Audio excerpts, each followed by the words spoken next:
আগে যখন এখানে আসছিলাম তখন সংসদ সদস্য প্রার্থী হিসেবে আসছিলাম, এটা ছিল অরূপদের বাড়ি, তাই না? আর এবার আসছি সংসদ সদস্য হিসেবে। আপনারা আমার জন্য দোয়া করছেন, আপনারা আমার জন্য চেষ্টা করছেন, সেই জন্য আপনাদের কাছে কৃতজ্ঞতা জানাচ্ছি।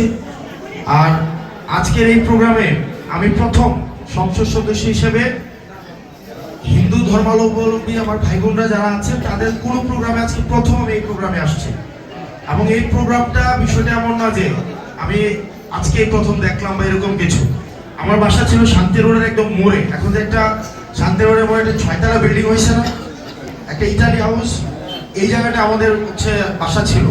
এই বাসাটার পিছনে একটা বড় উঠান ছিল, বরুণদাদের উঠান, অনেক বড় উঠান ছিল। এই গুরুদেব হচ্ছে ওখানে আসতেন, স্বামী বিবেকানন্দ, উনি ওইখানে আসতেন এবং আমার বাসার একদম পাশেই ছিলেন। আর আমি তো আমার অনেক বন্ধু বান্ধব, এটা তো অরূপদের বাসা, এটা হচ্ছে অরূপ দত্ত, তারপর হচ্ছে আমার বন্ধু কিশোর আছে, পার্থ, তারপর হচ্ছে আপনাদের সাথে আমাদের যে আমি একটা জিনিস আপনাদেরকে স্পষ্ট করে দিয়ে যাই।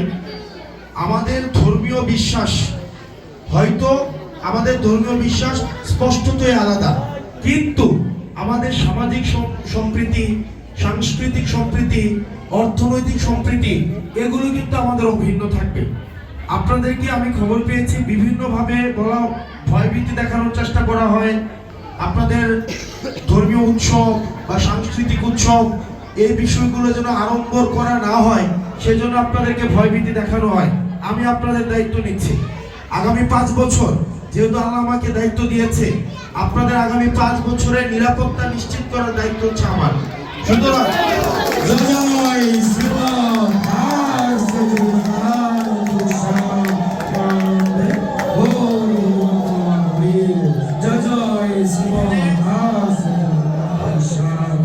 স্যার আমার সরাসরি শিক্ষক, আমি ওনার বাসায় পড়াশোনা করেছি। উনি আমাদের ক্লাস 6 থেকে 10 পর্যন্ত আমার শিক্ষক ছিলেন। এখানে অরূপের বাবা আছেন, আঙ্কেল আছেন। তারপর হচ্ছে এখানে আপনাদের সাথে সম্পর্ক এমন না যে আমার নির্বাচন কেন্দ্রিক সম্পর্ক, যে নির্বাচন আসছে নির্বাচন কালীন হতে পরিচয় হয়েছে, বিষয়টা এমন না। আপনাদের সাথে আমার ওঠা বসা একদম ছোটবেলা থেকে।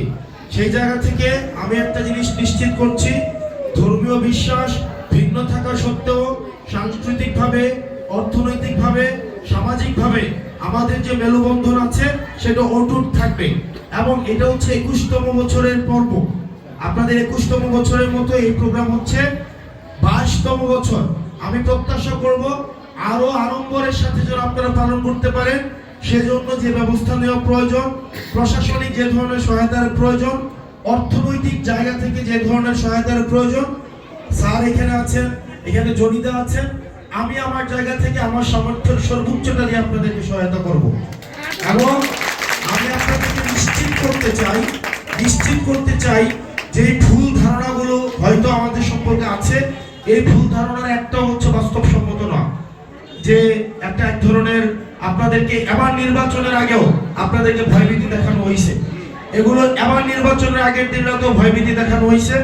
আমি এটার বাস্তব নাকি বাস্তবসম্মত না, এটা আপনারা আগামী 5 বছরের কার্যক্রমে দেখবেন। আপনারা আমাদের এই পূজার কার্যক্রমে, আমাকে পাইছেন না আপনারা? ইনশাআল্লাহ আপনাদের আগামী যে কার্যক্রমগুলো আছে, আমার প্রশাসনিক জায়গা থেকে, যেহেতু আমি সবার দায়িত্ব, আমার দায়িত্ব শুধুমাত্র মুসলমানদের না, আমার দায়িত্ব শুধুমাত্র হিন্দুদের না। যারা আমাকে ভোট দিছে শুধুমাত্র তাদের দায়িত্ব কিন্তু আমার না, আমার দায়িত্ব যারা আমাকে ভোট দিছে তাদের প্রতি আমার যতটা দায়িত্ব, যারা আমাকে ভোট দেয় নাই তাদের প্রতিও আমার সমান দায়িত্ব। যারা হিন্দু ধর্মাবলম্বী তাদের প্রতি আমার যে দায়িত্ব, মুসলমানদের প্রতি আমার সেই দায়িত্ব। আমি নাগরিক হিসেবে আপনাকে যে সেবাটা দেওয়া প্রয়োজন, আমি এই সেবাটা দেওয়া অব্যাহত রাখবো।